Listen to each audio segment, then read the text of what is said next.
बिस्मिल्लाहिर्रहमानिर्रहीम। आज का सवाल है कि रोज़ा रख कर फ़िल्में और ड्रामे देखना कैसा है। रोज़ा रख कर भी कुछ लोग जो है वो गेमें, फ़िल्में और ड्रामे देख रहे होते हैं। कुछ लोग जो है वो ताश में मशगूल होते हैं, और अगर उनसे पूछा जाए कि आप ऐसा क्यों कर रहे हैं, तो वो कहते हैं कि हम रोज़ा निभा रहे हैं। दरअसल वो रोज़ा निभा नहीं रहे होते, बल्कि वो रोज़े को तबाह कर रहे होते हैं। कुरान पाक में रोज़े का मकसद बता दिया गया। अल्लाह ताला का इरशाद हुआ, या अय्युहल्लज़ीना आमनू कुतिबा अलैकुमुस्सियामु कमा कुतिबा अलल्लज़ीना मिन क़ब्लिकुम लअल्लकुम तत्तक़ून। ऐ ईमान वालो, तुम पर रोज़े फ़र्ज़ किए गए जिस तरह तुमसे अगलों पर फ़र्ज़ किए थे, ताकि तुम परहेज़गार बन जाओ। सो रोज़े का मकसद हमें पता चल गया कि रोज़े का मकसद क्या है। रोज़े का मकसद है तकवा और परहेज़गारी हासिल करना। रोज़े में नफ़सानी ख्वाहिशात पर पाबंदी की मशक़ की जाती है। यानी ये जो महीना है, इसमें हम जो अपनी नफ्स की ख्वाहिशात हैं उन पर पाबंदी लगाते हैं और उनकी मशक़ की जाती है, तो फिर पूरा साल उसको हम अप्लाई करते हैं, जिससे ज़ब्त नफ्स और हराम से बचने पर हमें क़ुव्वत हासिल होती है। सूरह नाज़ियात की आयत नंबर 40 और 41 में अल्लाह ताला ने फरमाया, व अम्मा मन खाफ मकाम रब्बिही व नहन नफ्स अनिल हवा फ़इन्नल जन्नत हियल मावा। और वो जो अपने रब के हुजूर खड़ा होने से डरा और नफ्स को ख्वाहिशात से रोका, तो बेशक जन्नत ही उसका ठिकाना है। यानी आज जिसके दिल में अल्लाह ताला का खौफ पैदा हो गया, तो ऐसे लोग जो हैं उनका ठिकाना कल जन्नत में होगा। यानी जो अल्लाह ताला का आज खौफ अपने दिल में पैदा कर लेगा, सो वो बुराइयों से बच गया।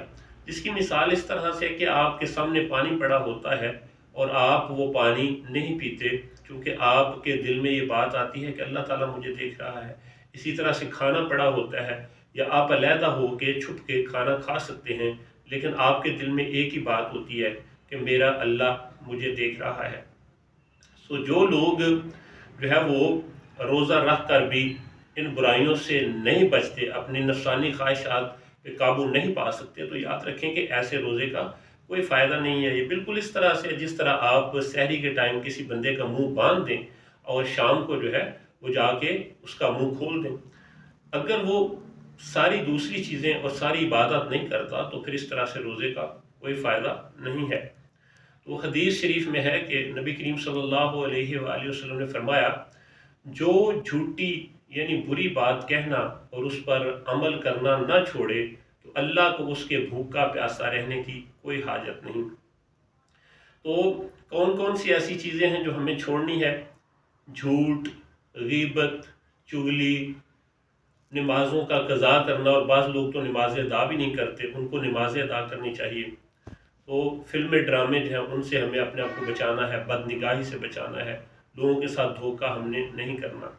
तो याद रखेंगे ये सारी चीज़ें पूरी होंगी तो फिर पूरी तरह से हमें जो है वो इसका सवाब हासिल होगा, और खुशू व खुजू के साथ करेंगे तो फिर ही हमें इसमें मज़ा भी आएगा और अल्लाह ताला की रज़ा भी हासिल होगी। तो याद रखें कि हमने जो है वो सिर्फ़ जो है वो रोज़ा रख के अपना जो है वो मुंह ही नहीं बांधना, बल्कि यह है कि आपने अपनी आँखों का भी आपका रोज़ा है और आपके कानों का भी रोज़ा है। क्योंकि नबी करीम सल्लल्लाहु अलैहि वसल्लम ने फरमाया कि आँखों का भी ज़िना है और कानों का भी ज़िना है।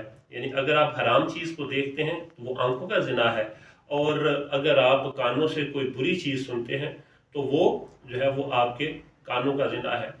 तो आए कोशिश करें कि हम बेहतरीन तरीके के साथ ये जो अल्लाह ताला ने हमें महीना अता फरमाया है उसको अच्छे तरीके के साथ गुजारें और अल्लाह ताला को इसमें खुश करें। सूरह तगाबुन की आयत नंबर 16 में जो नफ़सानी ख्वाहिशात हैं उसके बारे में जो है वो इरशाद हुआ, वमन यूक़ शुह नफ्सिही फ़उलाइका हुमुल मुफ़्लिहून। यानी जो शख्स अपने नफ्स के शर से बचा लिए गए वही कामयाब लोग हैं। तो आएँ आज कोशिश करें कि अपनी जो ख्वाहिशात हैं उनके ऊपर काबू पाएँ और अल्लाह ताला की रज़ा जो है मुकम्मल तौर पे حاصل کر لیں.